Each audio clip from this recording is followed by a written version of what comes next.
Once again, I kind of unexpectedly find myself in a cemetery. I've only been to this one a couple of times.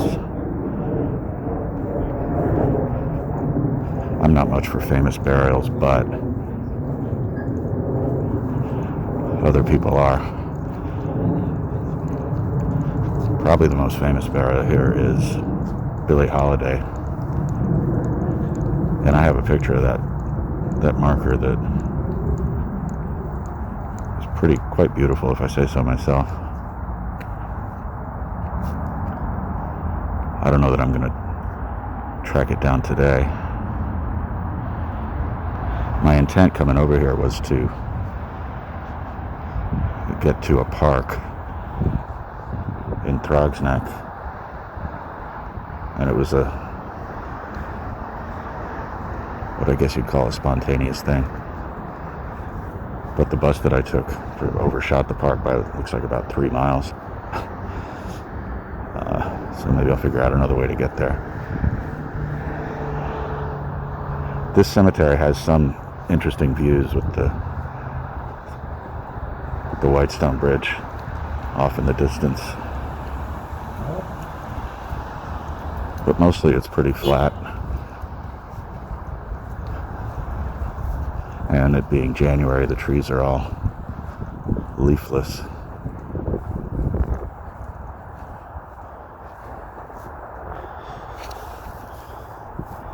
I'm having a lot of trouble seeing the screen on this phone today with the bright sun, so I'm not sure exactly what I'm recording, but yeah, it's a pretty flat landscape, and the markers are pretty uniform.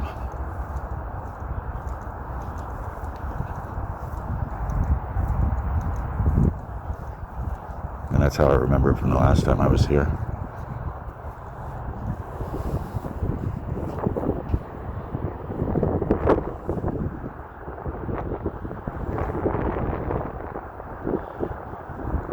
There are some mausoleums over there.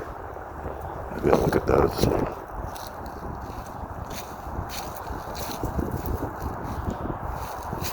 I came out here once with a guy who was a documentary filmmaker, and he was interested in just following me around for a while, see if there was any potential for making a film which would include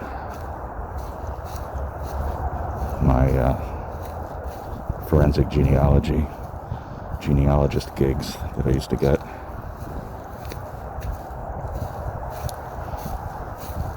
And I'm still in contact with the guy, but I think he decided that there wasn't enough here,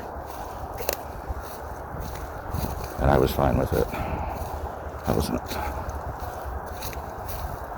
wasn't terribly impressed with the idea all around.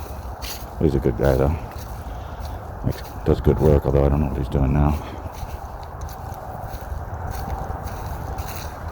It would be interesting if I was getting calls that involved, cold cases or unsolved crimes, or cases where a tombstone might actually contain a useful piece of evidence. And I was actually in contact with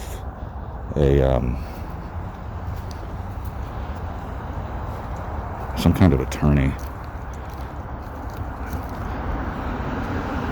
who made it sound like that's the kind of jobs she was going to be getting me, but it just didn't work out like that. It seems possible, but pretty unlikely that a tombstone is going to have anything as far as evidence goes, just doesn't seem very likely. It'd be cool if it worked out like that, but the chances seem pretty remote. And she also wanted to send me to this cemetery, which is a bit of a journey for me. Even if I had a car, this would be a long trip to make on a regular basis, and she wasn't paying me enough to make it worth it. But it was an interesting dialogue. That's one of the things I always took some pride in as far as the payphone site. There was actually evidence to bolster prosecutors or defendants or whichever cases where somebody used a payphone to make a call after they had allegedly committed a crime, and if we can prove that that phone existed, it would provide an alibi for that person. And it's not like a central piece of evidence. It's not the Perry Mason moment when they reveal evidence that that payphone actually existed, but it's an interesting part of the puzzle.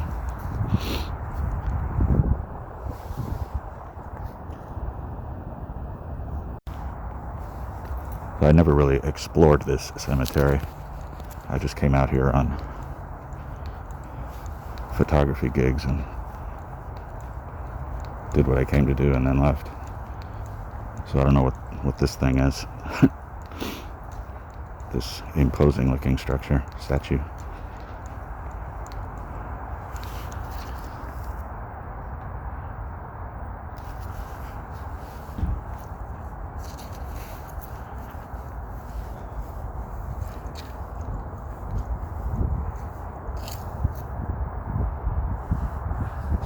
I guess this is a marker for for a bishop and a Monsignor.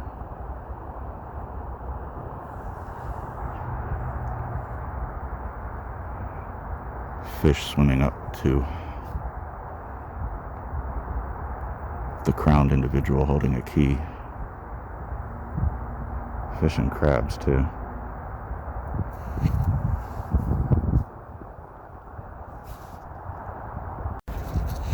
So this appears to be a circle exclusively for priests and deacons and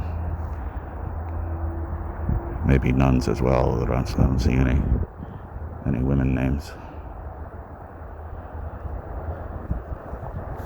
If you look over here, here's some evidence that the sepulchral portrait has been experiencing a more recent revival. Most of the ones I documented were from the early 20th century, from like the 20s up to the 40s, and then they seem to have fallen out of fashion for a long time. But lately they're back. I don't see too many of them at Old Calvary, but it's not as active a cemetery as others, so I guess you might not. There's a reflection of my legs.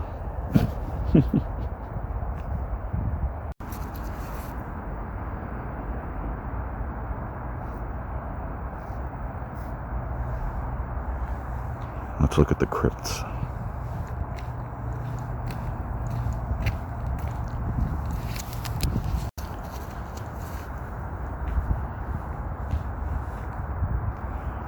Other cemeteries call this community mausoleum. This cemetery calls them crypts. I call it a glorified morgue.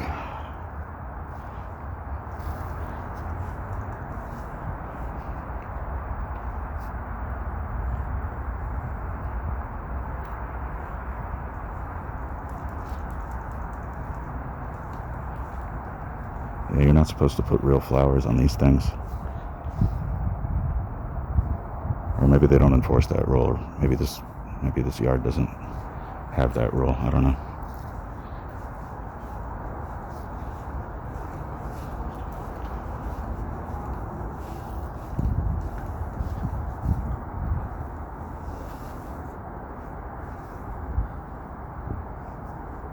That is some bright white paint in this sun.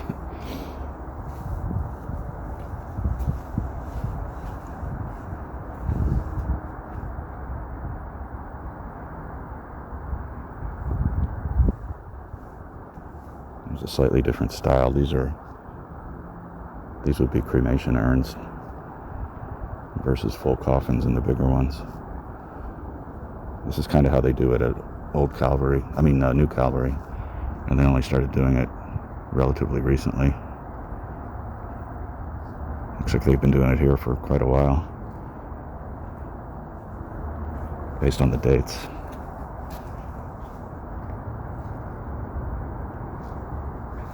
There's another super bright wall. Ouch, that hurts my eyes.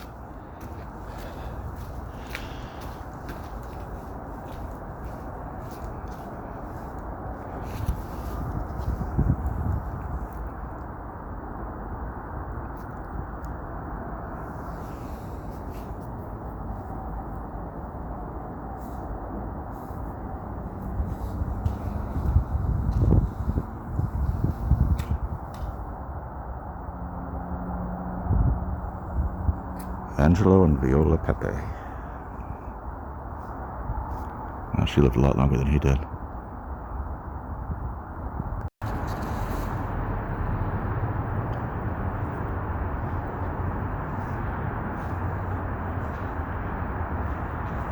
This one's interesting because the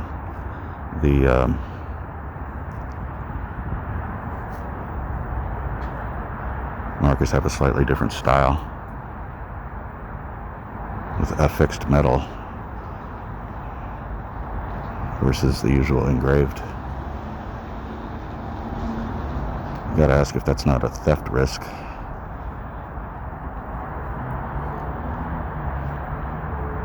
Because, I mean, look at that one. Looks like there's room enough behind it that if somebody wanted to, they could pry it off. At least that is how it appears to me.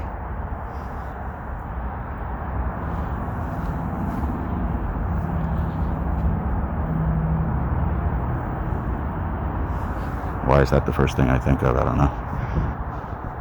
It's not something I would ever attempt, or even seriously consider. Wow, this goes up really high. How many stories is this? 1, 2, 3, 4, 5, 6, 7, 8, 9. Yeah, look. Yeah, that one, Marie Francis, looks like it's going to fall off. This does seem like a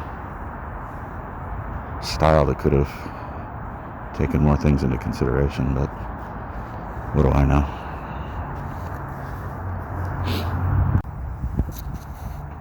Here's the baby aisle, the baby section. I guess these are just mass burials, or maybe they're cenotaphs. Cenotaph is a marker for somebody that's actually buried somewhere else.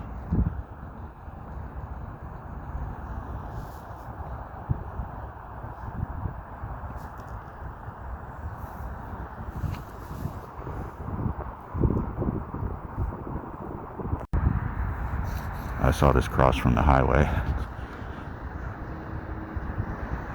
Pretty huge.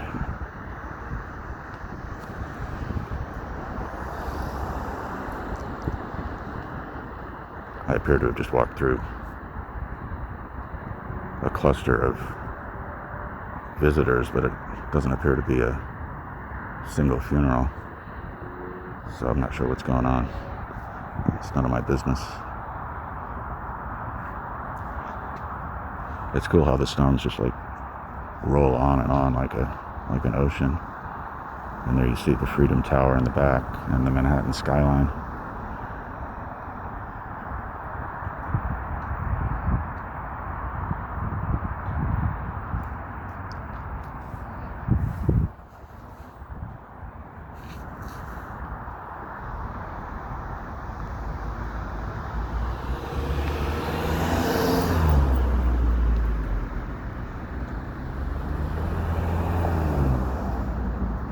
Yeah, there's a lot of activity in this little corner.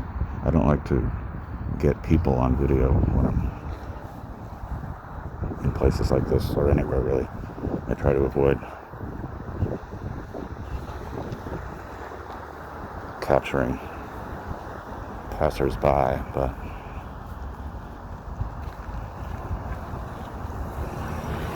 here's another sea of very uniform.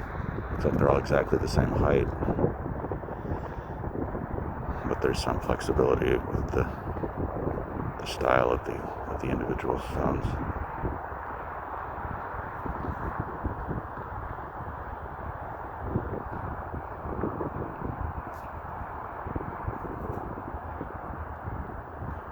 here is the in-ground markers. Somebody left a can of Budweiser here.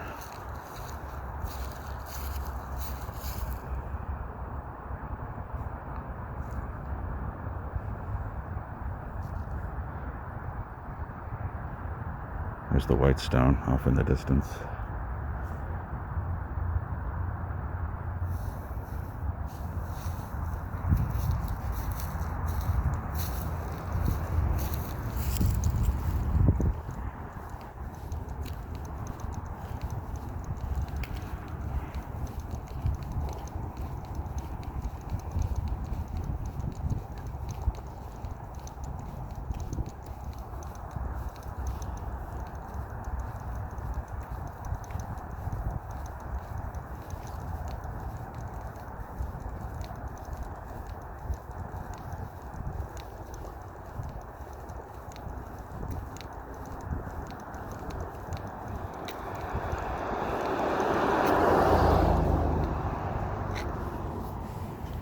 This is an interesting little bit of trivia that I bet few people know what the significance of these paint splotches is.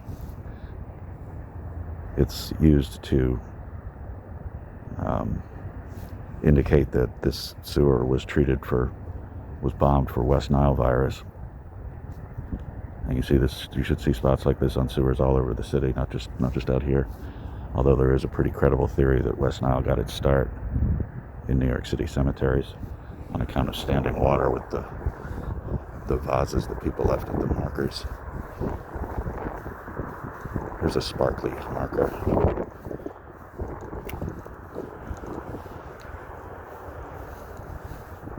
Eladio Cologne.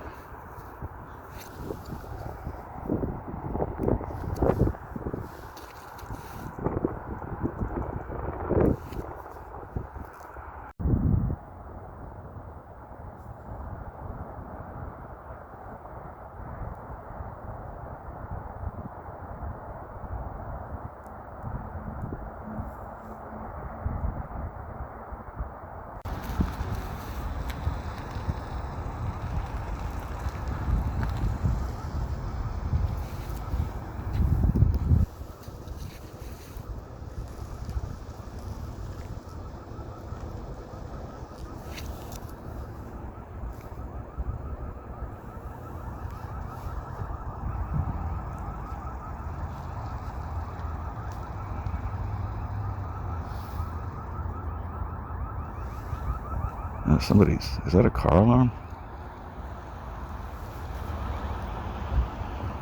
I don't know.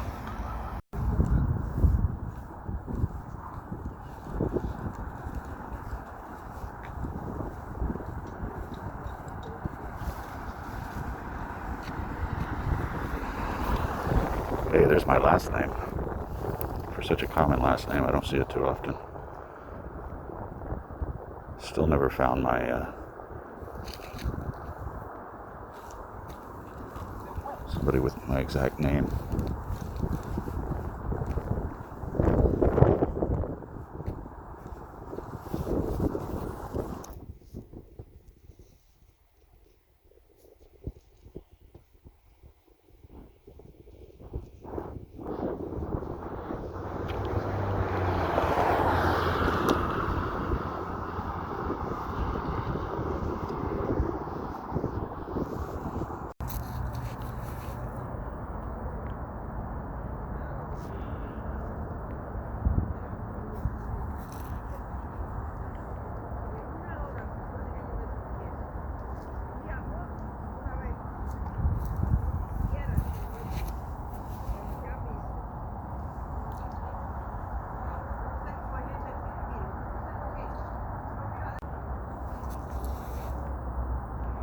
Behind this statue of St. Mark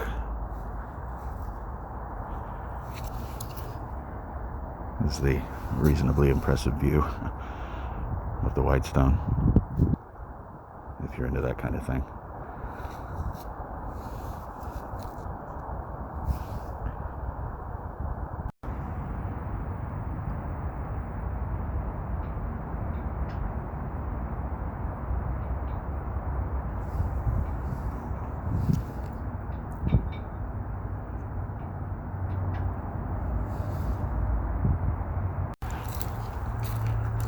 Alright, I gave in. I'm gonna see if I can find Billie Holiday. I did what I don't like doing on these little adventures, which is get onto that internet thing.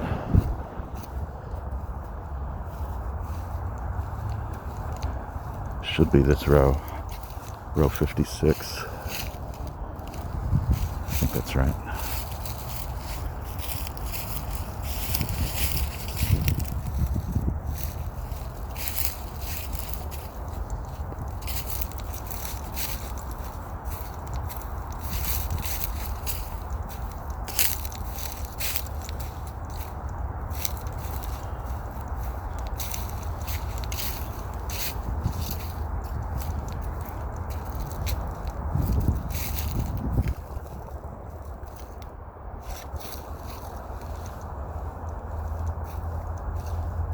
I think I see it. It's the one with an avalanche of rocks on top of it.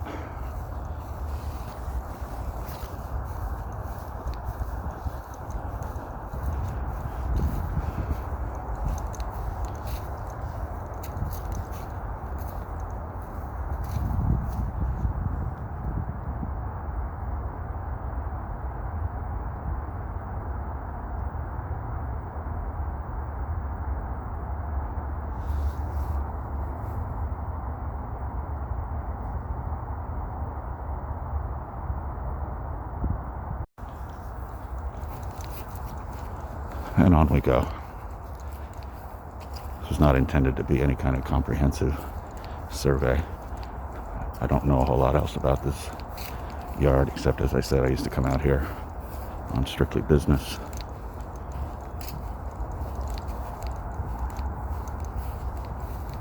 And I ended up here today more or less by mistake, but that's okay. I'm not big on planning.